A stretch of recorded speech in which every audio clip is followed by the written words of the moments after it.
Bonjour les amis. Alors pour moi, comme vous le voyez, ça sera bonsoir parce que je suis au fond de mon lit. Nous sommes vendredi soir, il est 22h30 et tout ce week-end, j'ai formation de médecine traditionnelle chinoise. Je pense que dans tout chemin d'évolution, si petit soit-il, comme l'alimentation, c'est toujours bien de ne pas rester seul, isolé, le nez dans son guidon. Alors l'objectif de ce coaching n'est pas de perdre du poids, mais plutôt de se rapprocher de sa diète idéale, celle qui nous convient parfaitement, tout au moins à ce moment de notre vie.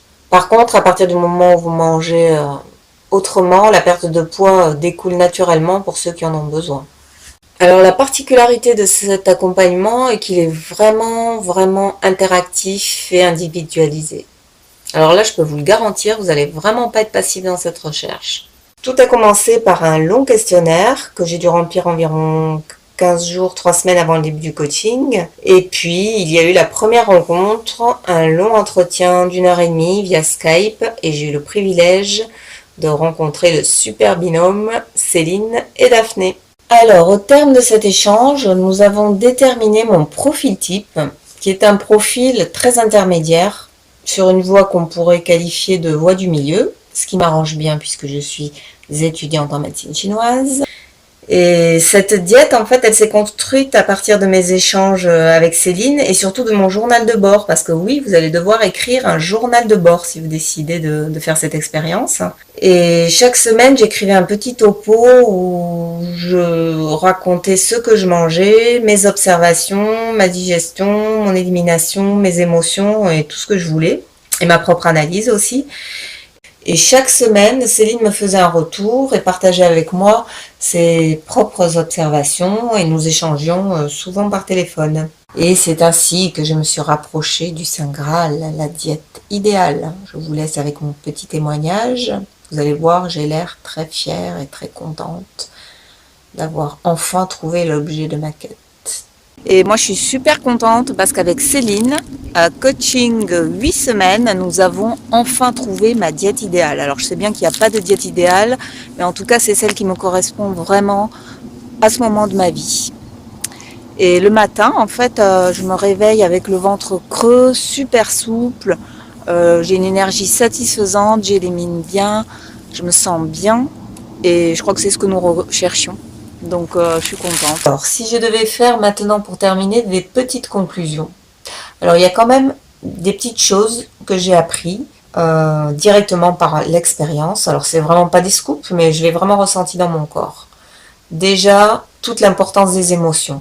Dès qu'on est stressé, qu'on est dans des émotions un peu négatives, ou alors sans forcément que ça soit négatif, qu'on se sent triste, qu'on est un petit peu angoissé, eh bien, on peut être attiré quand même souvent vers le sucre. Et quand je dis le sucre, c'est pas forcément des choses très sucrées comme le chocolat, les petits gâteaux. Ça peut être aussi du pain blanc, des pâtes, des choses comme ça. Le sucre en général, par les glucides. Ensuite, l'autre point, c'est que vraiment le sucre appelle le sucre. Et comme on sait que c'est plutôt le sucre qui fait prendre du poids, bon ben, c'est là qu'il va y avoir un petit problème. C'est un petit peu comme une drogue quand même, hein.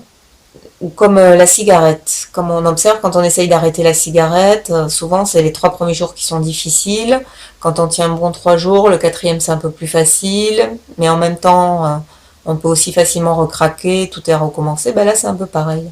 Donc le sucre appelle le sucre. Il y a comme un petit phénomène d'accoutumance et d'escalade qui se crée. Et il faut une petite détox du sucre pour arrêter le cercle vicieux. L'autre point que j'ai remarqué, c'est vraiment que quand il y a des déséquilibres au niveau des protéines ou des lipides, qu'on ne mange pas assez de ces macronutriments-là, et ben, le corps va avoir tendance à compenser en étant attiré justement vers le sucre.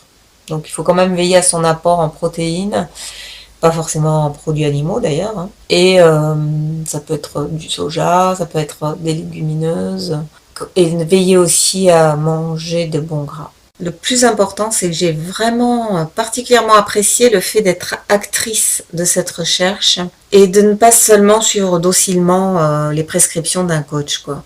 Céline est complètement passionnée, toujours en recherche et en réflexion.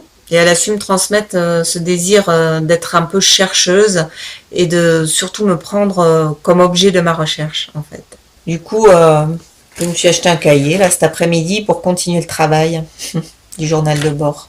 Alors, ce que je retiens aussi, c'est que la diète idéale n'existe pas. Hein, désolé. Nous sommes en permanente évolution. Chaque jour, notre corps se transforme, nos besoins évoluent. Et c'est un grand travail de recherche qui se poursuit tout au long de la vie, en fait. Hein. Après, toute cette aventure m'a vraiment mis en appétit par rapport à la diétothérapie de la médecine traditionnelle chinoise.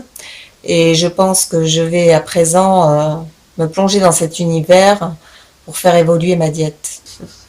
Allez, je vous dis au revoir.